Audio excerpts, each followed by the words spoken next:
Bismillahirrahmanirrahim. Saya Muhammad Ashraf bin Saman, nombor matrik 050702 akan menyampaikan sejarah dan perkembangan ajaran Ayah Bin. Kemunculan ajaran Ayah Bin pada tahun 1993, iaitu ketika beliau sakit tenat dan beliau mendakwa bahawa malaikat adalah beliau. Selang 20 tahun kemudian, malaikat itu kembali melawat beliau dan beliau memerlukan kejaya rohani, iaitu menyebarkan ajaran sesat beliau lah. Pada tahun 1975, sekumpulan rohani telah ditubuhkan di Bagan Lebay, Tahir atau Pulau Pinang. Pada tahun 1980-an, markas kerajaan langit telah ditubuhkan di Besut. Pada tahun 1995, projek-projek bangunan tantangan kerajaan langit bermula mengikut wahyu ilahi. Wahyu ilahi di sini adalah wahyu yang dianggap oleh Ayah Bin. Pada tahun 2001, Ayah Bin keluar dari Islam. Seterusnya, perkembangan ajaran Ayah Bin. Pada masa itu, kira-kira mempunyai 22,800 pengikut. Sekurang-kurangnya 25 kini hidup di markas di Besut, turun daripada kira-kira 120 sebelum pencerobohan. Pengikutnya kebanyakannya Melayu. Ada juga pengikutnya daripada Afrika, British, New Zealand, Singapura dan Bali. Pada 18 Julai 2005, sekumpulan individu bertopeng menyerang markas kumpulan itu, memecahkan tingkap dan membakar bangunan. 2 hari kemudian, 58 mengikut kerajaan langit ditahan, dan pada 31 Julai 3 daripada 4 isteri Ayah Bin ditahan di Kelantan. Arifin melarikan diri dan masih bebas. 45 pengikutnya menghadapi pertuduhan gagal mematuhi fatwa kerajaan dengan terus menjadi ahli-ahli mazhab yang diisytiharkan sesat. Maka pada Julai 2005, kerajaan langit Ayah Bin tumpas. Ada beberapa spekulasi, antaranya beliau telah melarikan diri ke selatan Thailand dan raib bersama isterinya.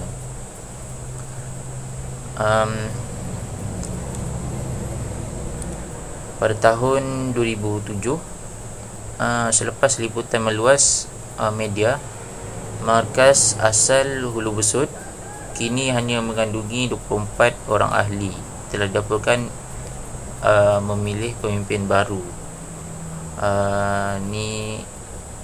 Kenyataan ini diambil pada bekas ketua inspektor polis yang baru berusia 30-an ketika itu. Pada tahun 2016, Ayah Bin disahkan meninggal dunia diakibatkan sakit tua dan didapati mengidap beberapa sakit lain seperti angin ahmar. Beliau dikebumikan di kawasan perkuburan Kampung Batu 13, Hulu Besut. Sekian saja daripada saya. Wallahu a'lam. Bismillahirrahmanirrahim. Assalamualaikum warahmatullahi wabarakatuh. Nama Muhammad Fuad Haiman bin Sadi, nombor matrik 050368. InsyaAllah saya akan sambung perbentangan pada bahagian sejarah dan perkembangan ajaran sesat Ayah Bin. Ayah Bin ni, dengan kehebatan Ayah Bin memimpin ajaran sesat kerajaan langit itu, ramai masyarakat tempatan malah luar negara dari pelbagai agama mempercayai dan mengagungkan Ayah Bin bak setinggi langit. Ayah Bin ni berjaya memperalakkan dan mempengaruhi pelbagai lapisan masyarakat, agama dan status penduduk di negara Malaysia untuk menyertai ajaran yang disebarkan oleh Ayah Bin. Ini termasuklah ada beberapa artis tempatan yang menyertai ajaran Ayah Bin tersebut. Seterusnya, sejarah ajaran sesat Ayah Bin. Ajaran Arifin bin Muhammad atau dikenali sebagai Ayah Bin yang mula bertapak di Besut, Terengganu. Ajaran Ayah Bin ini telah membina tempat ibadah sekitar kediaman beliau dan menarik perhatian awam di mana tempat ibadahnya terdapat binaan-binaan yang pelik. Ayah Peng ni menyifatkan dirinya sebagai wakil Tuhan segala agama. Pengikutnya pula menganggap Ayah Peng ni sebagai Tuhan yang menerima wahyu dari langit dan segala yang dibuatnya adalah berasaskan wahyu tersebut. Okey, seterusnya kita pergi kepada pengikut Ayah Peng. Pengikut Ayah Peng ni dianggarkan seramai 10,000 pengikut di Malaysia dan 3,000 pengikut di peringkat antarabangsa. Jadi purata sebanyak 1,000 pengikut akan datang setiap hujung minggu untuk perhimpunan kumpulan di kampung, di Makkah, mana di tempat Ayah Peng menubuhkan ajaran sesat tersebut. Okey, seterusnya kita pergi kepada pengaruh Ayah Peng. Pengaruh kuat Ayah Peng adalah perpaduan sejagat agama yang berbeza dan pengetahuan yang hebat rohani mengenai undang-undang rohani dan kerajaan Tuhan. Pengikut kebanyakannya dari kalangan profesional, seni latar belakang dan rakyat dengan seni latar belakang dan rakyat dengan asas beberapa agama. Ramai daripada mereka boleh dianggap sebagai orang dengan paradigma terbuka yang boleh menerima ideologi baru dan berpersepsi terhadap kepercayaan rohani. Keunikan telah membawa ramai orang bersama-sama untuk mengasihani antara satu sama lain yang hidup dalam keadaan aman damai, berkomunikasi bahasa yang sama, kepercayaan dan kerajaan Tuhan. Pengaruh Ayah Peng juga ianya mengajar orang ramai untuk melihat perkara-perkara dalam skop yang lebih luas. Maknanya tiada tingkah laku manusia yang lebih fanatik seperti iri hati agama lain, berjuang untuk menukar atau orang atau berbangga dengan agama sendiri. Itu sajalah daripada saya. Wallahu a'lam. Assalamualaikum warahmatullahi wabarakatuh. Nama saya Muhammad Nur Fahmi bin Nasaruddin, nombor metrik 050648. Jadi saya akan bentangkan mengenai ciri-ciri kesesatan ajaran Ayah Peng. Yang pertamanya, ciri-ciri kesesatan ajaran Ayah Peng ialah beliau pernah mengaku tidak belajar agama. Yang keduanya, beliau berpegang kepada ajaran yang salah serta bertentangan dengan syarak. Yang ketiga, beliau pernah menyatakan bahawa tidak ada orang lain selain saya dan Nabi Muhammad SAW yang berguru dengan Jibril. Dakwaan ini salah dan palsu serta bertentangan dengan ajaran Islam dan menghina syarak.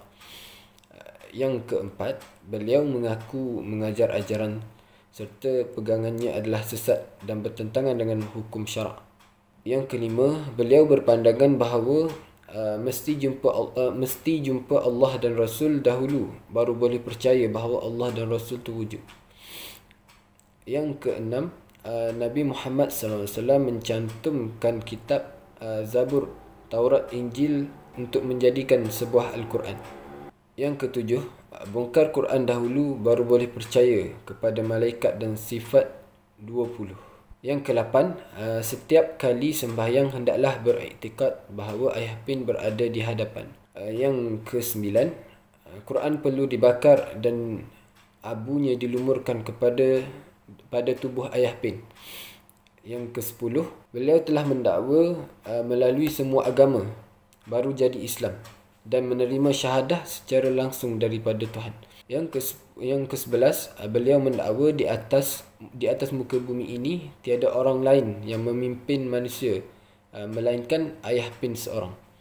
Yang ke-12, nyawa manusia yang ada di atas muka bumi adalah duduk di tangannya kerana dia memegang segala kunci-kunci akhirat. Yang ke-13, kalau bersyair memuji di atas nama Ayah Peng adalah lebih afdal daripada berzikir dan sembahyang menurut pandangannya. Semasa mengucap 2 kalimah syahadah, hendaklah beriktikad dalam hati kepada Ayah Peng. Yang ke-15, jika ada ahli yang akan mati, Ayah Peng akan pergi untuk menentukan bagi menyimpulkan bahawa si mati sama ada syurga ataupun neraka. Yang ke-16, setiap kali berhimpun di Gua Bayu, iaitu Gua Musang, Kelantan, sebiji Al-Quran akan dibakar dan abunya akan dilumurkan pada tubuh Ayah Peng. Wallahu a'lam. Assalamualaikum warahmatullahi wabarakatuh. Bismillahirrahmanirrahim. Assalamualaikum warahmatullahi wabarakatuh. Nama saya Muhammad bin Hasan Misri, nombor 049619. InsyaAllah saya akan meneruskan pembentangan kepada topik fatwa-fatwa terhadap ajaran ayah bin. Baiklah, yang pertama, fatwa melalui Fatwa Negeri Terengganu. Tarikh keputusan fatwa ini dibuat pada 26 Oktober 1997. Yang bertajuk ataupun isunya ialah ajaran ayah bin adalah sesat, menyeleweng dan membawa kepada rosaknya akidah. Kerana itu, hendaklah orang ramai menghindarkan diri dari terbabit ini. Boleh rujuk laman web tersebut. Status diwartakan pada 4 Disember 1997. Nombor akta ataupun enakmen nombor 1461. Keputusan Fatwa Negeri Terengganu mengenai ajaran ayah bin, bahawasanya menurut Seksyen 26/3 enakmen pentadbiran hal ehwal agama Islam 1986, Beliau Yang Maha Mulia Tuanku Sultan telah berkenan supaya fatwa yang terkandung di dalam ini disiarkan dalam warta. Oleh yang demikian, pada menjalankan tugas kuasa-kuasa yang diberi di bawah Seksyen 25 enakmen pentadbiran hal ehwal agama Islam 1986, Jawatan Kuasa Fatwa Majlis Agama Islam dan Adat Melayu Terengganu dengan ini membuat dan mengeluarkan fatwa berikut. Bahawasanya ajaran dan pegangan ayah bin adalah palsu, sesat, menyeleweng dan boleh membawa ancaman kepada ketenteraman orang awam serta merosakkan akidah. Oleh yang demikian, orang ramai di negeri ini hendaklah menghindar diri daripada terlibat dengan pegangan dan ajaran ayah bin tersebut.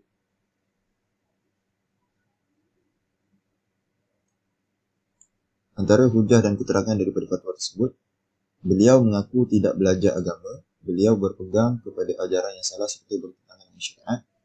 Beliau pernah mengatakan bahawa tidak ada orang lain selain saya dan Nabi Muhammad yang berguru dengan Jibril. Dakwaan ini salah dan palsu serta bertentangan dengan ajaran Islam dan menghina syarak. Beliau mengaku mengajar ajaran serta pegangannya adalah sesat dan bertentangan dengan hukum syarak. Mesti jumpa Allah dan Rasul dahulu baru boleh percaya. Nabi Muhammad mencantumkan kitab Zabur, Taurat dan Injil dan menjadikan Al-Quran. Bongkar Quran dahulu baru boleh percaya kepada malaikat dan sifat 20. Setiap kali sembahyang hendaklah beriktikad bahawa ayah bin berada di hadapan. Quran perlu dibakar dan abunya dilumur pada tubuh ayah bin. Mendakwa beliau telah melalui semua agama-agama barulah jadi Islam dan menerima syahadah secara langsung dengan Tuhan. Nyawa manusia yang ada di atas muka bumi adalah duduk di tangannya kerana dia memegang segala kunci-kunci akhirat.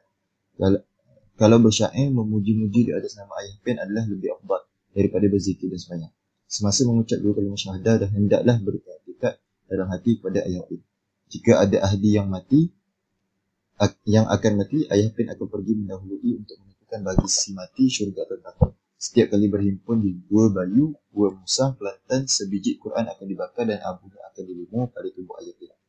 Percaya sesuatu mesti lihat dahulu. Belum lihat tidak boleh percaya. Seperti dalam rukun iman, ayah bin mengaku percaya kepada Allah ialah kita kenal atau cam. Beriman kepada Rasul ialah dengan cara berjumpa Rasul-Rasul. Malaikat dijadikan kepada Nur Muhammad dan malaikat seperti manusia. Ayah bin tidak percaya adanya langit dan bumi digulung atau dihancurkan pada hari kiamat sebab belum berjumpa lagi.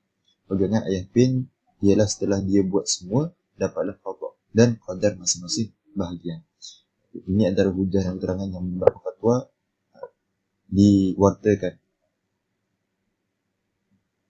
Seterusnya, Fatwa Negeri Selangor. Tarikh keputusan dibuat pada 19 Oktober 1995. Tajuknya, Fatwa tentang Tarikat Zikrullah Hasan Anak Rimau dan ayah bin. Ini fatwa ini disekalikan dengan fatwa terhadap ajaran Tarikat Zikrullah Hasan Anak Rimau.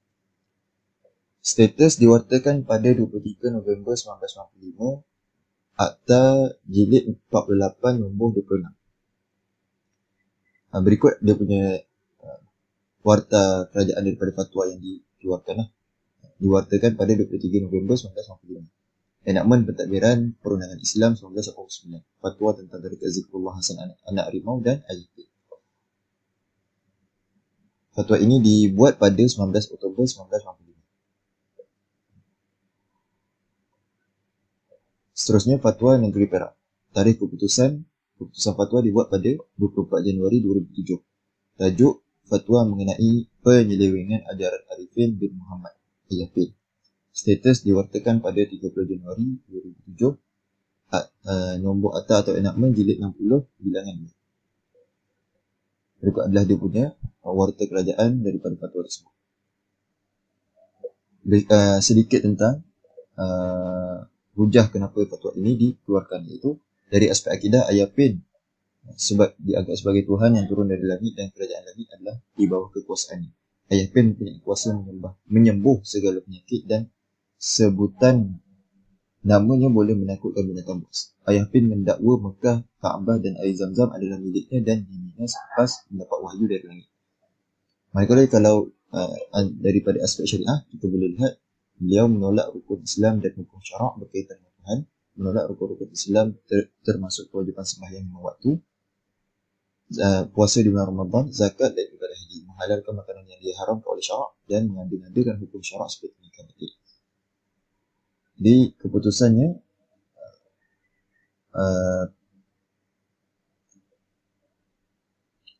antara keputusan yang dibuat ialah semua dakwaan di atas mengandungi ajaran, pegangan dan fahaman yang bertentangan dengan akidah dan syariah Islamnya serta boleh menyerukan dan menyesatkan masyarakat Islam, dan dengan ini adalah diharamkan.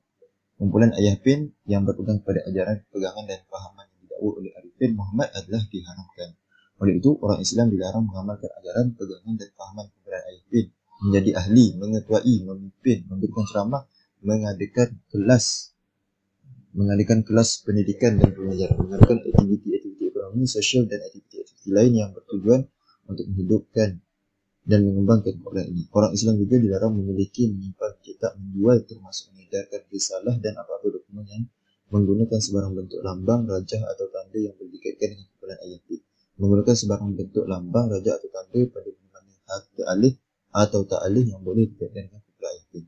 Sebarang bentuk dan bantuan kepada Ayah Pin atau pengikutnya dilarang dan hendaklah dihentikan serta bertobat. Orang Islam yang mengamalkan ajaran Arifin Muhammad atau Ayah Pin adalah murtad. Jadi fatwa ini diwartakan pada 30 Januari 2007 melalui Jabatan Mufti Perak. Sekian, terima kasih.